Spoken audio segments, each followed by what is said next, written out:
So now, setting the stage for a more detailed discussions as we get into the main subjects of our conference. I would like to introduce to you Ambassador Patrick Theros, who will take on the task of moderating a panel of heavyweights with great knowledge and deep insights into the Gulf region. Many of you know Ambassador Theros. He has a long association with our region, dating back to an assignment as a roving consular officer in 1964 that was then known in what was then known as the Trucial States, believe it or not, and culminating with his appointment as ambassador to the state of Qatar 3 decades later. Following his retirement, Ambassador Theros served as president of the U.S. Qatar Business Council. And so on that note, I will go ahead and pass it on to Ambassador Theros. And hopefully our panelists will come up as well. Thank you. Give a round of applause. Thank you.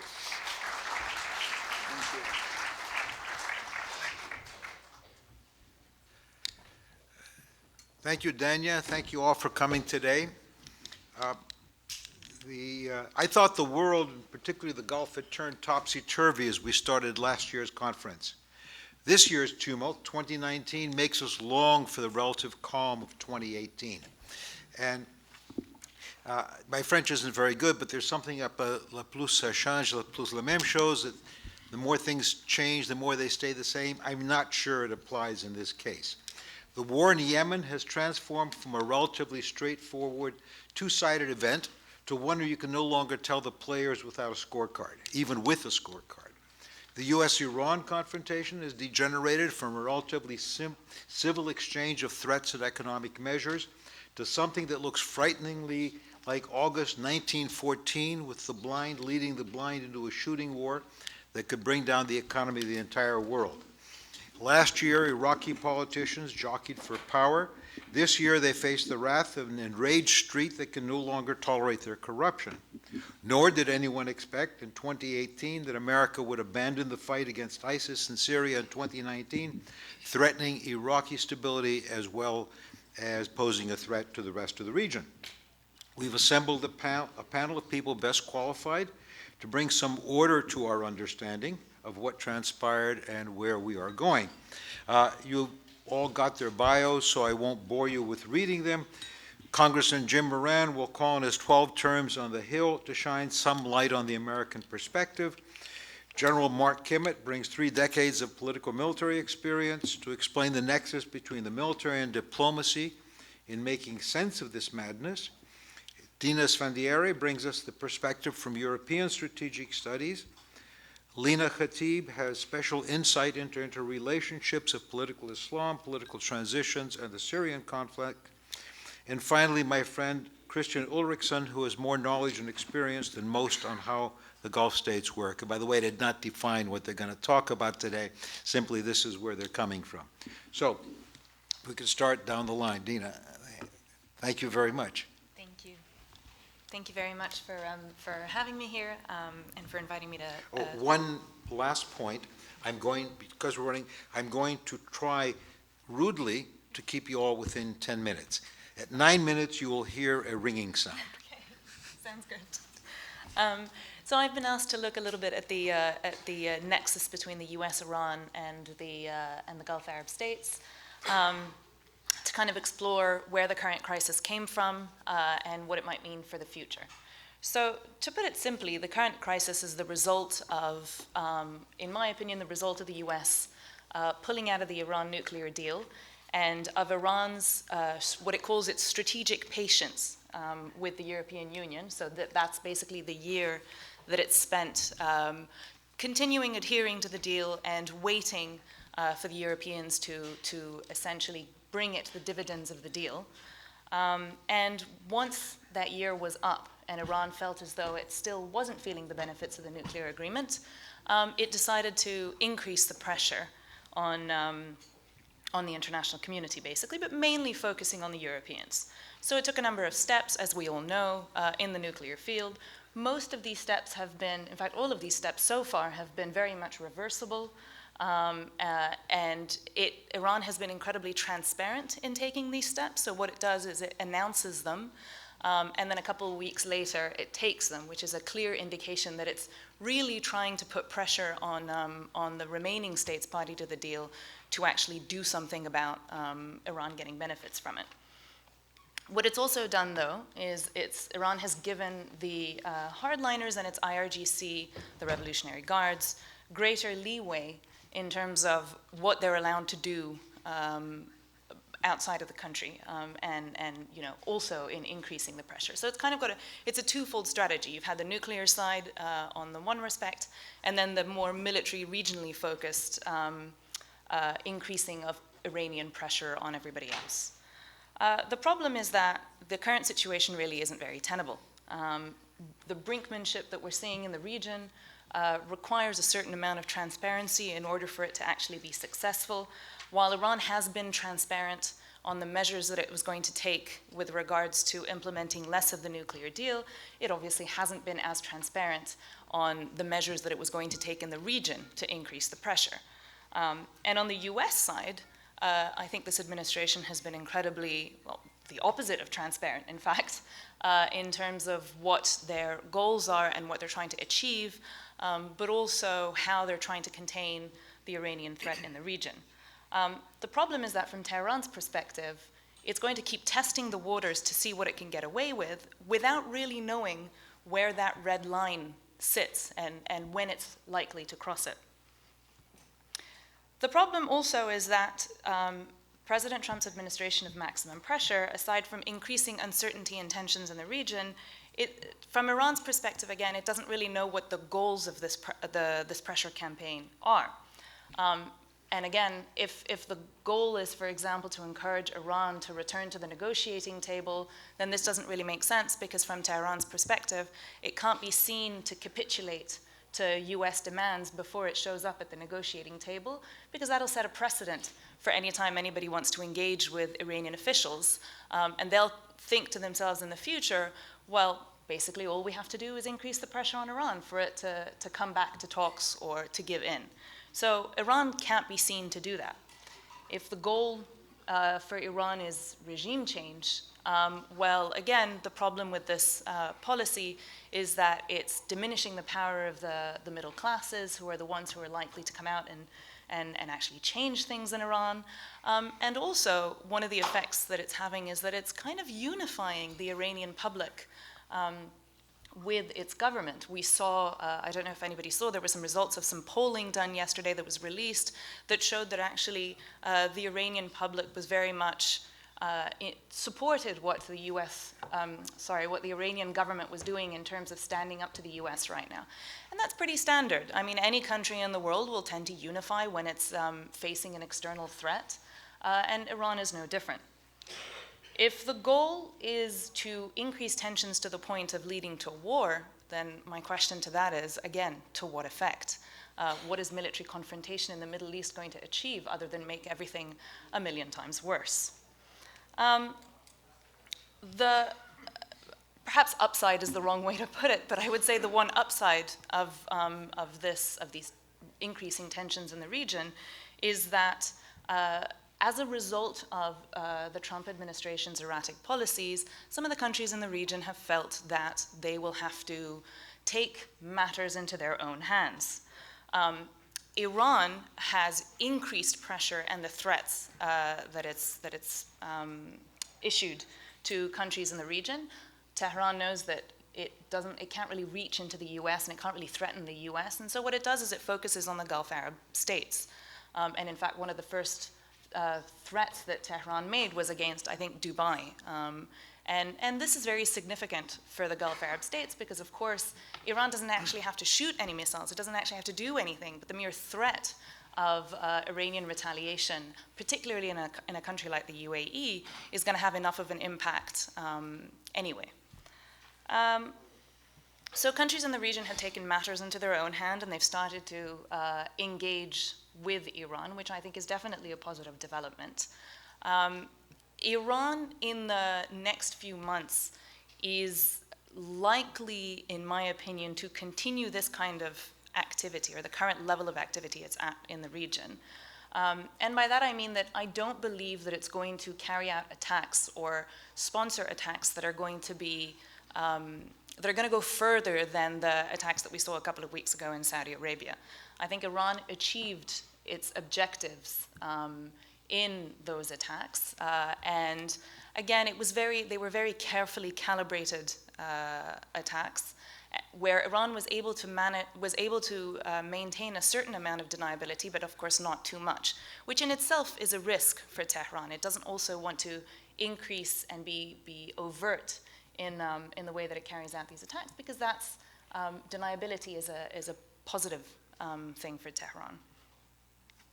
The idea of these attacks was to basically send a message to say that if we cannot sell our oil, then we're going to show you how we're going to react, and we're going to show you that others shouldn't be allowed to sell their oil either.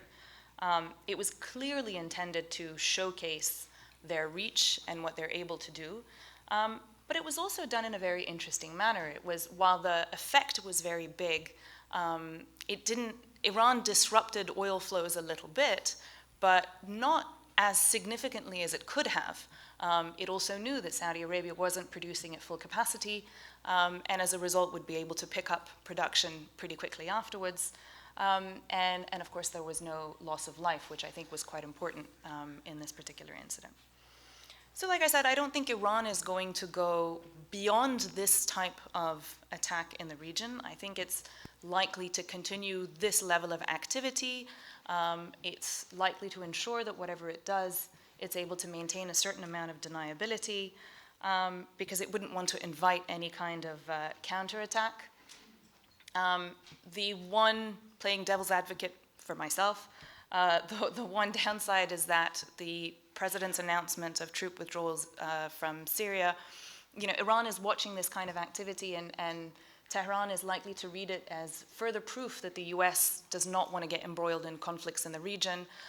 That's likely to make it perhaps a little bit bolder, but always keeping in mind that it really doesn't want to do anything to trigger a military American response. I think I'll stop there. Wow. 35 seconds to spare. Hey, a minute, 35 seconds. Just one housekeeping item before we move on to General Kimmitt. You all have Q&A cards on your tables. If you could write out any questions you might have for the panelists at the end of the presentations, pass them to one of our staff that's roaming around, and we will try and address them as much as possible, or perhaps group the questions as one. General Kimmitt. Well, thank you. I just got back from Iraq and was watching the protests carefully and thought that there would be a lot to share. But candidly, in terms of a full display of American foreign policy under President Trump and the United States Congress, I think Syria is a better display of that. Dina said something very interesting. She said that there is a danger of partisan politics distorting foreign policy, and I think that's on full display as well. What I want to do is I want to talk about Syria, and candidly, what I would say is making bad policy on bad facts. And the almost unanimous condemnation of the president's policy towards Syria, I think it is an example of that. Going back to 2014, when we first engaged in Syria, the idea was, under President Obama, that if we are going to return to that region to fight ISIS, we couldn't simply do it by supporting the Iraqis alone, taking care of the nose of the ISIS attack, but we had to go back and actually destroy the center of power, the center of gravity, and that was the caliphate. And to some extent, still is the caliphate. It's not simply the ISIS fighters. ISIS is in 26 different countries. We can't be responsible for going into 26 countries, nor should we be. But the caliphate was something unique. It was something from which there was a power emanating from there. The notion of a caliphate as a governing model, a governing style, meant that the United States felt it had to go in and attack. For those of you who remember, we started off, as in Iraq, by setting up and working through proxy forces. In the case of Iraq, we were not going to put our troops on the ground. We were going to put in the capability to run operations through the Iraqi security forces. We would provide the money, we would provide the intelligence, we'd provide the air support. And to a great extent, we tried to do that initially inside of Syria. And for those of you who might remember, the CENTCOM commander's testimony at that time, he started by trying to get a pure Arab force to do this. We had problems with vetting, we had problems with allegiance, and by the time General Austin found himself in front of a congressional committee, he said, I've spent $500 million on 4 soldiers. Well, that wasn't going to be enough. We did find the YPG, the Syrian Democratic Forces, predominantly led by the People's Protection Unit, the YPG, but we understood that by working with them that there would be some hair on this formation. There would be some problems, and that problem is Turkey. The YPG, as Secretary of Defense Ash Carter said, has a direct link to the PKK, and that, of course, would be unacceptable to the Turks. So the policy became a threefold policy. Our relationship with the YPG would be temporary, it would be transactional, and it would be tactical. And we had an agreement from the Turks that when the fight was over, when the fight terminated, we would take back the heavy weapons so that those weapons could not be used by the YPG in committing terrorism inside of Turkey. Sounds reasonable. Then, as so often is the case, the political military representatives working with the Syrians started getting a bad infection of mission creep. We no longer simply had the war termination goal of defeating the ISIS caliphate, but we were going to then create a 40,000-man force to provide security in the area. We were going to provide humanitarian assistance. We were going to provide assistance with the Manbij Governing Council and other types of issues such as that. And candidly, I think at that point, the president, now President Trump, started saying, wait a second, we went in to defeat the caliphate is defeated, shouldn't we terminate and get out? Of course, by that time, the whole notion of what the Syrian Democratic Forces, what the YPG had done for us, had taken on mythical proportions. They were these proud soldiers working alongside of us in the foxholes. And to their credit, they were wonderful fighters. They are great fighters. They did sacrifice a lot for the dual interest. Their interest was to make sure that ISIS did not take over their towns. Our interest was defeating the caliphate. The problem with the Arab forces, they were more concerned about overturning Assad. So here we had a pure force ready to fight alongside of us, but at the same time we started getting this mission creep. And I think that was, at that point, we first got a glimpse of what the Trump foreign policy for the Middle East looked like, and candidly for the Gulf in particular, which is, why is this good for the United States?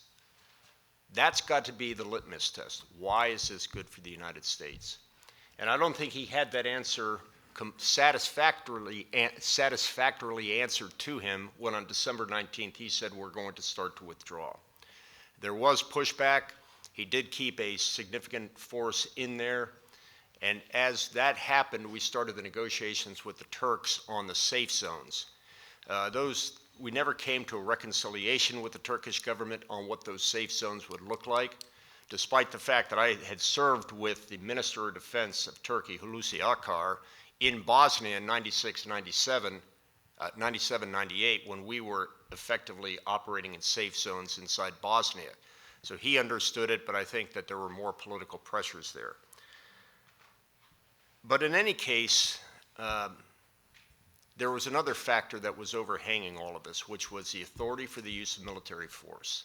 Congress had set, President Obama had sought and got approval for the Syrian intervention, the Syrian attack against the caliphate, under the terms of the AUMF. So not only was the president's predisposition to not have mission creep, but once we terminated and to get out, The United States Congress had set the left and right limits. Authority for the use of military force says you can go against ISIS in a foreign country, anywhere, anytime. It's a risk to the United States. It doesn't say that you can go in and start humanitarian operations, try to build a 40,000-man force, and eventually stand up and say, sector northeast, when there's a Syrian political resolution, we'll take sector northeast the way that we did it in Bosnia and Kosovo. There was no authority for that. So that's where I think that whole premise of bad policy, bad facts, and the danger of partisan politics involved in foreign policy is really trumped by, pun intended, President Trump's view that if it's not worth our interest, then we shouldn't be doing it. Nonetheless, how you effectuate, if that's a word, is as important as what you plan. And this is a furball. This is absolutely ridiculous. There are no angels there. Between the YPG, the Turkish forces, the United States failing to show leadership, we are where we are today. Clearly, the YPG could have avoided this bloodshed by simply pulling back behind the 30-kilometer safe zone and not put their people as human shields. Clearly, the Turks should have come in as peacekeepers, not war makers. Clearly, both those problems, along with the U.S. lack of leadership in managing this, has allowed the Russians to be heading towards Kobani, and as was said earlier, the Iranians to benefit from all of this. So let me finish at that point. I simply think that, as Tanya would say, the danger of partisan politics, down to and including yesterday's announcement by condemnation of the president in the U.S. House of Representatives, is an example of that. But I think it's also an example of how this president will execute foreign policy in the Gulf. He is not like President Bush, who has said we want to spread democracy and will use intervention to do that. It will not be like President Obama, who says we can do this, and I'm almost finished. We can do this over the horizon by simply dropping bombs in Libya and leaving. This is a president who, in my view, is exercising a foreign policy of restraint, which is why he did nothing when bombs were being shot over the American embassy at Abqaiq and our drones were being shot down. But it's also a president who sees foreign policy in a transactional basis, and that transaction is always, why is this good for America? One can agree with that, one can disagree with that, but I think what we have to do is, rather than talk about the normative, which is what should be, I think we need to talk about the positive, which is what is, and if there's no other place to see that policy being worked out for all its warts and for all its positives, it's in Syria. Thank you very much. Lina. Thank you very much. Always a pleasure to be in DC, especially during these very quiet and boring times when no one's paying attention to DC at all in the region. Actually, as we just heard, what is happening in Syria is, for me, the bellwether that should be a wake-up call for anybody who had been looking for a sign of power brokering on part of the United States when it comes to the Middle East. I think this era is now well and truly over. If you think about it, I know this may sound controversial to some, but for me, the policies followed by the current administration in the United States are actually not that different from those followed by the previous administration. The United States, when it comes to the Middle East, has, since the days of Obama, been taking an increasingly less hands-on approach. President Obama was the one who started this policy of relative retreat for the US in the region. And in doing so at the time, a lot of the United States allies in the region felt, let's put it this way, let down, especially on Syria, especially Gulf countries. At that time, both Saudi Arabia and Qatar were hoping that there would be regime change in Syria because President Obama said Assad must go. But the United States did not really make any real effort to push Assad out of power. Whatever efforts they made, the United States with the help of Gulf countries at that time.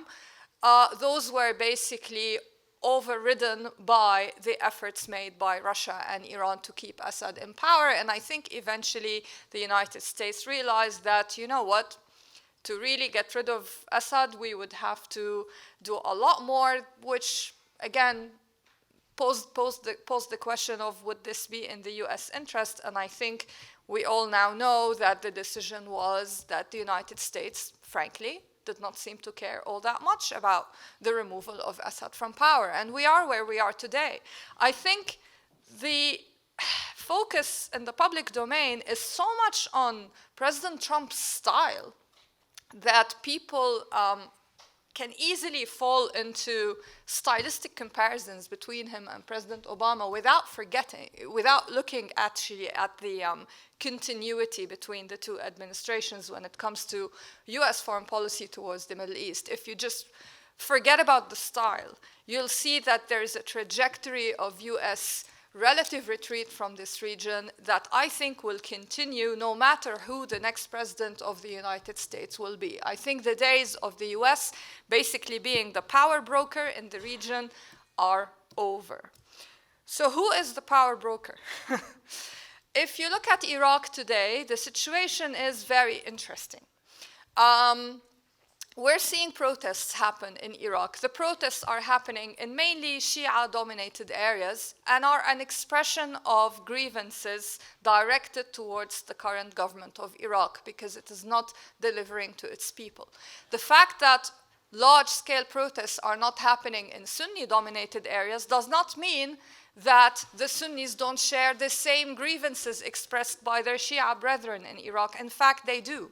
I think the only reason preventing Sunnis in their kind of majority areas to go down to the streets is simply the shadow of ISIS rather than anything else. There's vulnerability, there is fear of ISIS perhaps manipulating public mobilization, but the grievances are shared across the board in Iraq. They're shared by the Shia and the Sunni alike. And so, when you think about the political milieu in Iraq, who's in power, and what happened in the last election, you will see that actually the election was positive in the sense that it saw coalitions that crossed sectarian basically lines. You had people like Muqtada Sadr before the election going to Saudi Arabia, and at the same time you had Iran reaching out to some Sunni groups in Iraq in order even to create Sunni popular mobilization units. So the old framework of sectarianism basically being the dominant factor, whether in Iraq or the region as a whole, is no longer the case. However, this pragmatism on part of people like Muqtada Sadr and Saudi Arabia, and pragmatism on part of Iran in reaching out, to Sunni groups, still do not mean that Iran is not the power broker in Iraq, because I feel that if you look at the situation in Iraq today, you will see that Iran is a very significant power in the country. And if you think about what happened recently during Ashura, Muqtada Sadr himself, who had won a lot of seats in the previous election in Iraq, campaigning at that time on the basis not of countering Iran, but on the need for a strong Iraqi force to stand up to Iranian influence in the country. He himself was widely pictured sitting between Qasim Soleimani and Khamenei. Why is that? It's because of the current tension happening in Iraq and Muqtada Sadr realizing that if the current Prime Minister of Iraq, Prime Minister Abdul Mahdi, were to leave power, then in order to actually have any power, one needs to have good relations with Iran. So I think that gives us an indication of how power dynamics are shifting in Iraq in the absence of the US playing that kind of brokering role. When it comes to Syria, again, we are now seeing a manifestation of the US retreat. The Gulf states, whether Qatar or Saudi Arabia, I think have also largely given up on the United States basically changing anything on the ground in Syria. And that's why we haven't heard any reaction from either when it comes to the latest developments in northeast Syria. The Gulf states in general have enough issues on their own hands in their own region, the Yemen war being one, the crisis between Saudi, Bahrain, etc. on one side and Qatar on the other side being another, Syria is no longer a key issue. And when it comes to who the power broker in Syria is, I think we all know who that is. It's definitely Russia. So the US retreat from the region is also not just opening up space for Iran, as I was hinting at earlier, but also for Russia to try to present itself as a new power broker in the region. Does the United States care? I don't think so. So we are likely to enter a new era, which frankly frightens me, if you think about it, of Russia basically playing this power broker role in the region. Think about it. Russia and Saudi Arabia have relatively good relations. Russia and Qatar, good relations. Russia and Turkey, well, I wouldn't call them good because Turkey simply has to toe the Russian line because it has no other choice. But basically, there is a partnership. There's a sale of, military equipment, etc. So we're talking about a new era in the region in which the United States retreat has opened up space for these regional and other actors like Russia to kind of enter the game. And the way Iran is playing the game in Iraq, for example, is by hedging its bets. So as you can see, during the last election, it did not just count on Maliki's party, but also the Popular Mobilization Unit's kind of political representatives, and also was happy to host Muqtada. So it's hedging its bets, it's being pragmatic. Turkey is also actually being rather pragmatic. The United States retreat is allowing it to do so, and Russia is more pragmatic than most. Perfect. Thank you. I had no idea how to control this thing, by the way. Jim? Yeah, thanks, Ambassador. Although no thanks to Dania, who emphasized that the heavyweights are going to be on this panel. I knew exactly who she was talking about, Dania. It's nice to be here, nice to have been invited, and I have great respect for the intellect of the people that are on this panel. I don't agree necessarily with much of their conclusions, including my good friend Mark Kimmitt, who finds a bright horizon on the actions of the last week. I think they're far more, the consequences are far more severe than you have suggested, Mark. Now, what I want to say to the young lady next to me, Doctor, it's important that we understand that President Trump is not the United States.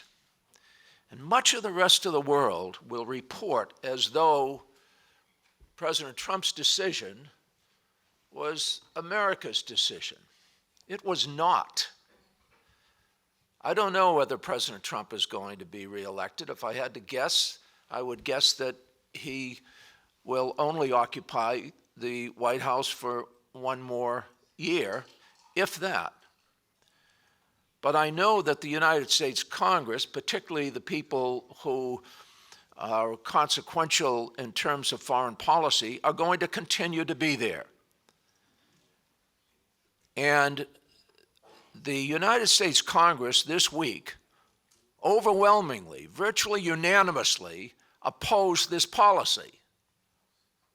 So this is not what the United States as a singular entity did. This was the actions of one man who is finding it very difficult, frankly, to justify his actions.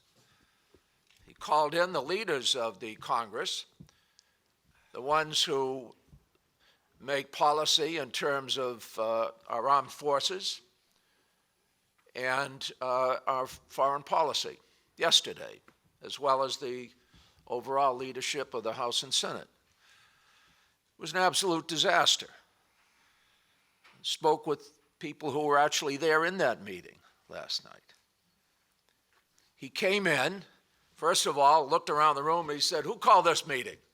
This isn't my meeting. I didn't want this meeting." And the staff had to inform him that it was him that called. He stomps out, then he comes back in, and he said, "Well, maybe I called the meeting." And then he could not focus on the policy. What he wanted to talk about was impeachment.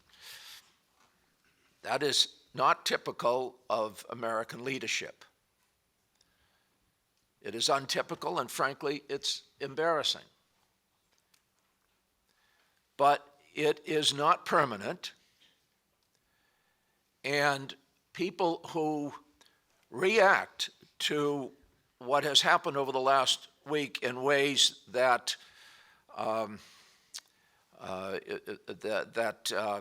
put them on a course that is irretrievable are going to make a vast mistake. The United States is not withdrawing from the rest of the world. It's not going to withdraw from the Middle East. It's got 50,000 troops there. I doubt that many of those are going to withdraw from the strategic bases where they are now. And the United States is going to continue to invest more in its military than virtually every other nation in the world combined. And we have the economic power to always be a force throughout the world. But most importantly, we have the principles, the values, and the vision that most of the rest of the world seeks to share, certainly their populations. And we have that advantage over the people who have now been advantaged by this most recent action. And that's why, General, I take great exception to not so much to your words as to the impression that you leave that this is okay. This is not okay. In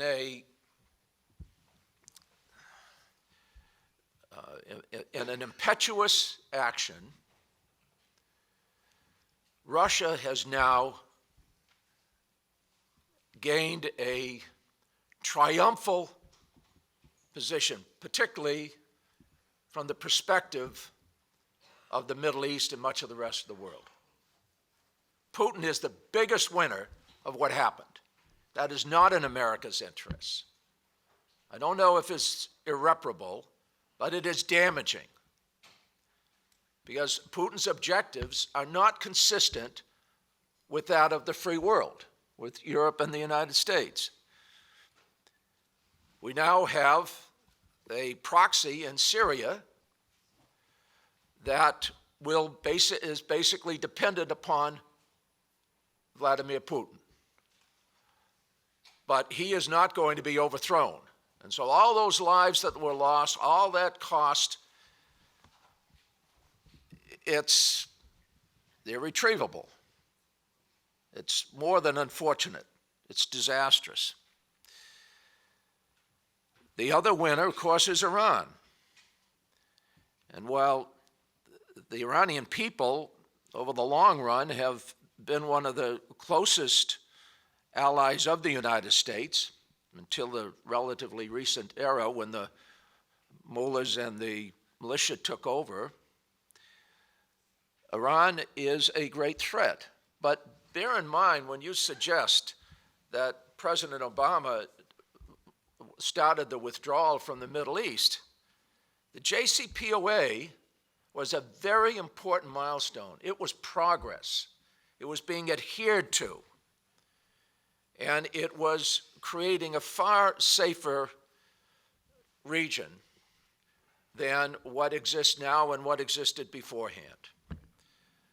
I don't think he was withdrawing. I know that people point to the red line that he drew with regard to the use of chemical weapons by Bashir Assad.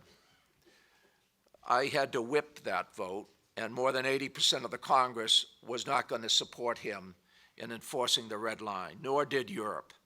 So I don't think he had much choice. What he did do in moving chemical weapons out of that country was some progress. But what we are doing now is not American foreign policy, and that's what I have to emphasize. The fact that we have two polarities of vision in the Middle East is what we really have to address.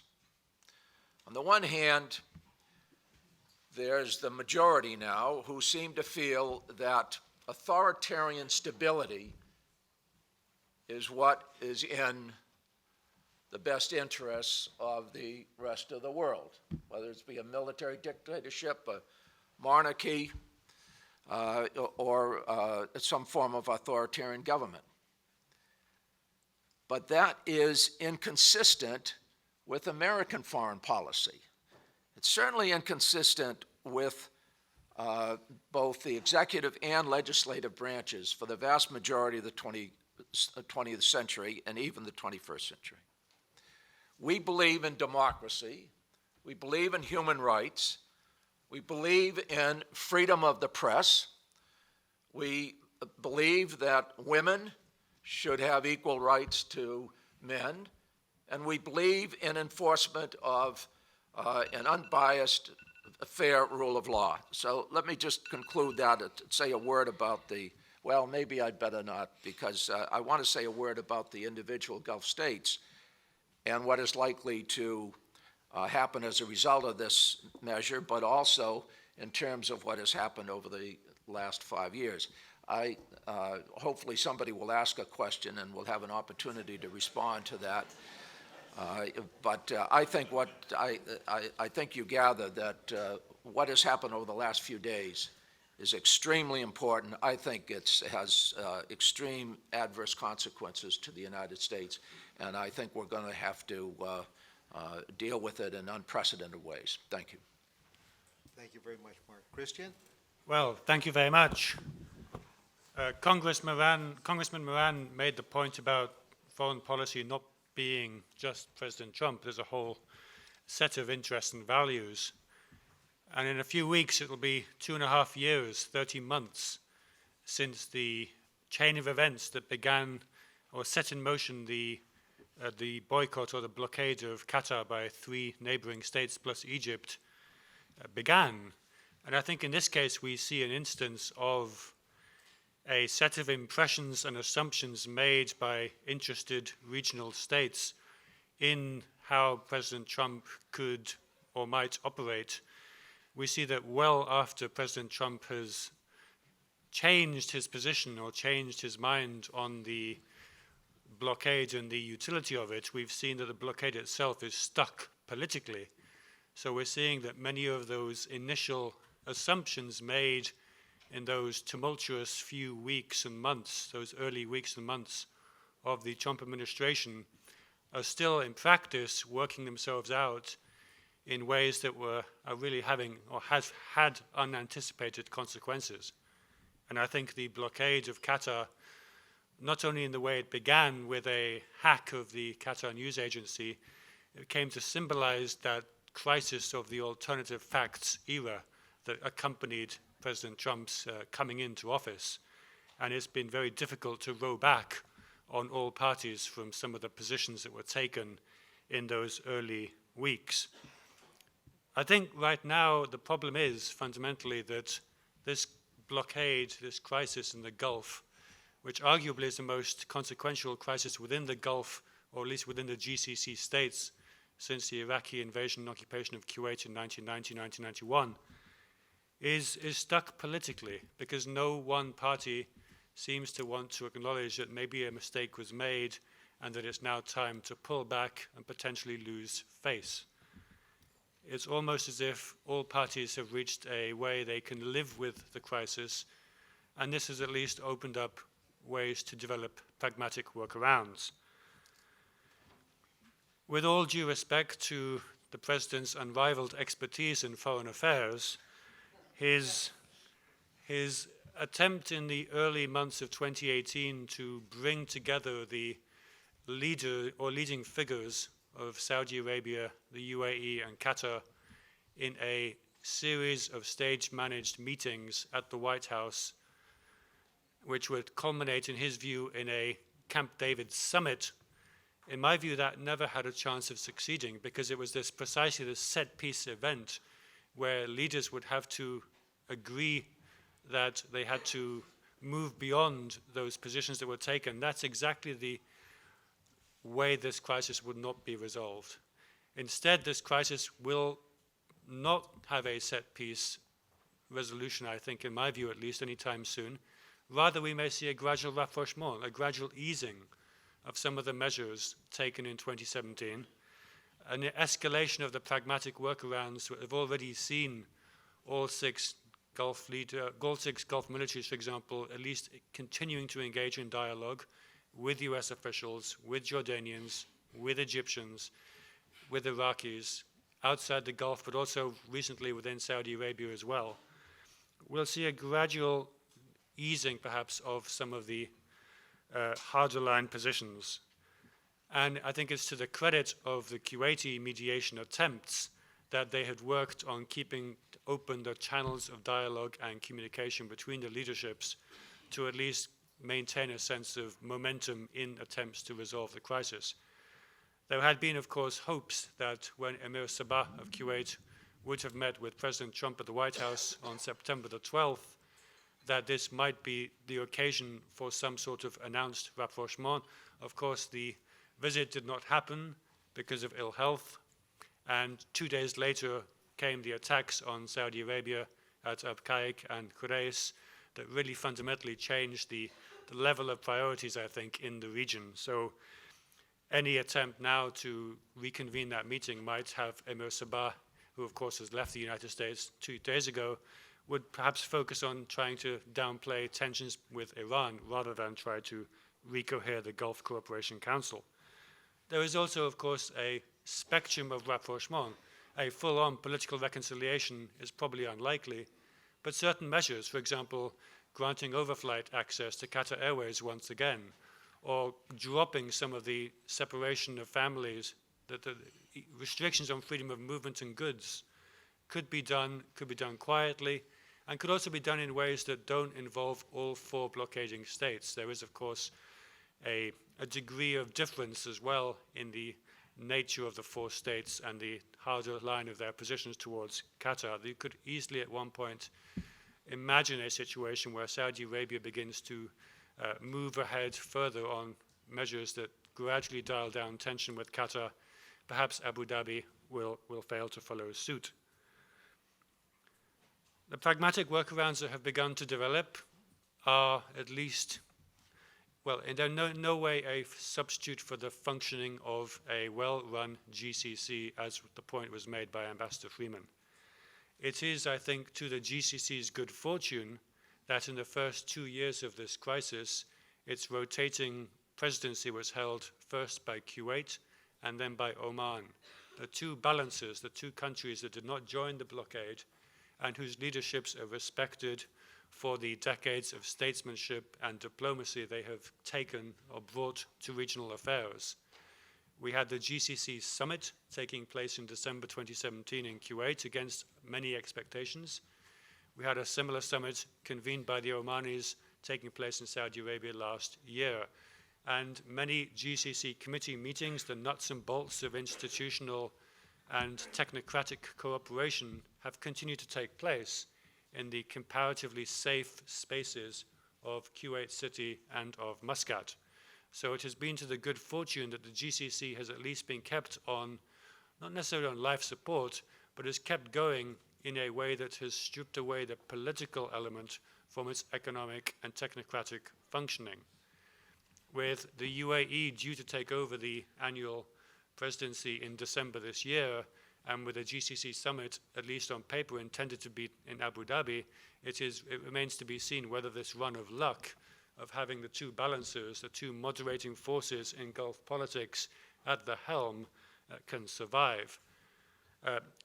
On the other hand, we do, of course, now, as other speakers have made the point, face rather a changed situation regionally and geopolitically. The attacks in recent months, first on the tankers off the coast of Fujairah and in the Gulf of Oman, and subsequently and much more spectacularly on Saudi oil facilities, and of course the lack of at least a restraint shown by the Trump administration in responding, have, I think, raised awareness, especially in Riyadh and Abu Dhabi, that to some extent, more than they had hoped or anticipated, they are on their own. And that at least is a restraining force, I think, on policy making in Riyadh and in Abu Dhabi. The sense that they no longer have the perceived check from Washington to do as they please, with which they went into Yemen. They tried to reorganize affairs of states in a broad swath of the broader region, that they're now being forced to cut their cloth accordingly. We've seen a dialing down of tension with Iran as a result. I think that's no surprise. And in times past, we've noticed that since the creation of the GCC, which itself came together at great speed in response to external pressures, the Iranian Revolution of 1979 and the outbreak of the Iran-Iraq War, at times of external stress, at times of external threat, the Gulf states have become closer as a grouping. They've realized they have more in common than what sets them apart. It remains to be seen whether this renewed sense of external threat, the sense that Iran can hit at will critical infrastructure in Saudi and potentially in the UAE as well, may well bring at least a realization among leaderships in Riyadh and in Abu Dhabi that for all the challenges they've faced in their relationships with Doha over the past decade, that the Qataris are not the primary regional threat that they face. The problem over the past year, or 2 years in fact, is that the threat perception, at least the basis of consensus that had always brought together the 6 Gulf states, had been torn. It will be difficult to restore the sense of trust, the sense that we can all live together once again. This will take a long time to recohere, but perhaps with the common external issue once again at the forefront of everybody's minds, and the Saudis and Emiratis realizing they can't just act as if they had kind of unanimous US backing, that at least may begin to see the beginning of some sort of further progress towards resolution. Thank you very much. We will start with Q&A. I'm going to take advantage of my position as moderator. There is a question that's been gnawing at me for not just today, it's highlighted today. I